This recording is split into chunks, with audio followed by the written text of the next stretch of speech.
Mom, I want a vape. So we probably all realise by now, Ellen DeGeneres isn't really a big friend to the left. She's more of a centrist, liberal type of person. But I just wanted to give my take on the picture of her sitting with George Bush Jr. and the response to the criticism she received. Now, she made a video response to it on her show, but I'm not going to show the video because I don't know how much they copyright strike people. So basically, I'm going to read out the parts that matter, and I'm going to put the video in the description. So if you want, go watch that right now and then come back to this video. So for those of you still here is the gist of what she said. I've skipped some parts because she's making jokes. Her audience are loving her stupid, jokes about George Bush. So this is what she says.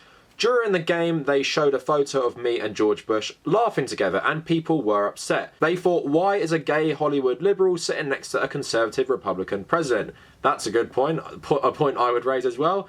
A lot of people were mad and they tweeted, but then she brought up the one tweet that said, Ellen and George Bush together makes me have faith in America again. So she's pushing out this centrist talking point. So then she went on to say, I'm friends of George Bush, I'm friends of a lot of people who don't share the same beliefs I had. We are all different, and I think we've forgotten that that's okay, that we are all different. For instance, I wish people wouldn't wear fur, but I'm friends with people who wear fur.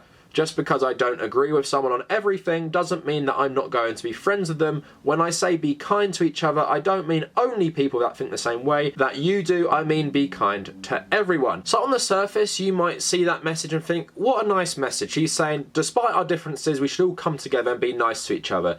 But this is different. This is a conservative Republican president who is arguably the worst president of all time. So do I even need to say why George Bush was so bad? I guess some people have forgotten, and I guess in the age of Trump, people like Ellen are rehabilitating him. He's not some harmless old guy. Maybe he was out of his depth as president, and you see in films like Vice how Dick Cheney has so much power, but what did George Bush unleash upon the world? Okay, he invaded Iraq, for one thing. That is one of the most colossal disasters of foreign policy in the West. In my lifetime, definitely. I was born in 1995, possibly since the Vietnam War. It is utterly devastating, killed hundreds of thousands of people. I think it's estimated 500,000 Iraqis died.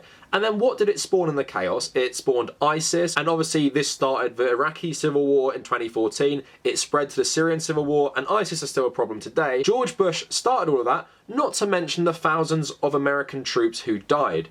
That is another point to it.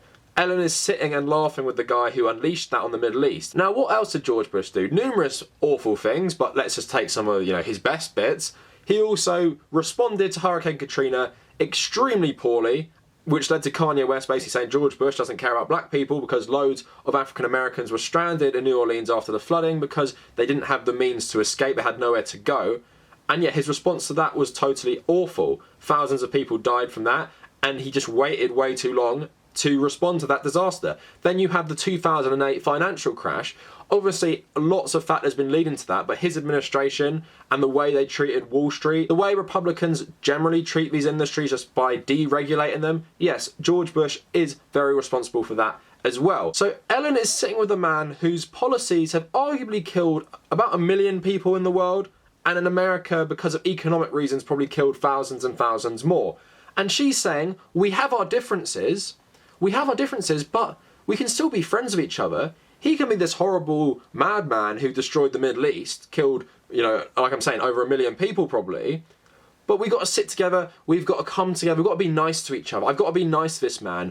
As a liberal gay person, I've got to be nice to George Bush. No, you don't. First of all, what does his party represent to you personally? Do you think the Republican Party that he was the head of liked gay people? No, they did not.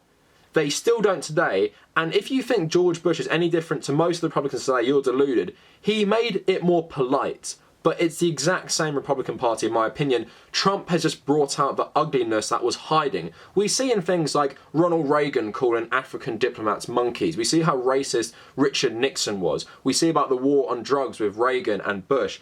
We know the Republican Party have always been racist, homophobic. Think about the AIDS epidemic. Think about the way they treated that or didn't treat that. Think about Mike Pence today as vice president and what he has done to the gay community. And it was Indiana he was the governor of, and he took away funding for AIDS treatment while promoting gay conversion therapy. you're sitting with the man who was the head of that party. Mike Pence was in the party before. All these people were in the party before. So it is peak elitism and centrism to be like, we got to forget our differences and come together. Trump is the really bad one, not George Bush, who is worse than Trump in my opinion. What Trump is worse for is exposing how the president does not have any accountability when you have your party doing your bidding. Trump is not worse than George Bush though, in my opinion. I think it's close, definitely, but because of his body count, I think George Bush is worse. I get to different people, Trump can be worse, and I respect the arguments that he is worse, but in my opinion, George Bush is worse because unleashing this stuff in the Middle East, completely changing the century. The war on terror that's still going on today is a direct part of his legacy. Guantanamo Bay, Abu Ghraib, all these awful things, and Ellen is just sitting there having a joke with him. If I was in that box of George Bush, you know what I would do? I would totally ignore him because his whole existence and what he has done is disgusting to me. You know, I'm not part of a demographic that George Bush has specifically discriminated against either, like Ellen is, but he is so disgusting to me, I would not speak to him, let alone sit next to him and have a joke with him. But this goes to the saying that, you know, the elites don't care about the differences. They stay together. I've been saying this before. Why did the Israeli government and the Saudis work together? Because deep down, they don't actually care about the religious differences. The Israelis don't care that the Saudi people support the Palestinians and probably are against the very existence of Israel. And the Saudis don't care that the Israelis probably hate the Saudis. Because at the end of the day, it's all about the money. They're making money together. They're promoting their interests around the world. They're against Iran together. They're against Syria together. They're against all these places because it's the money that speaks. The money really erases all these differences. You know, we often separate ourselves based on these differences, but the elites don't care. They're so wealthy. They're so above it all. And you can even go back to the Nazis.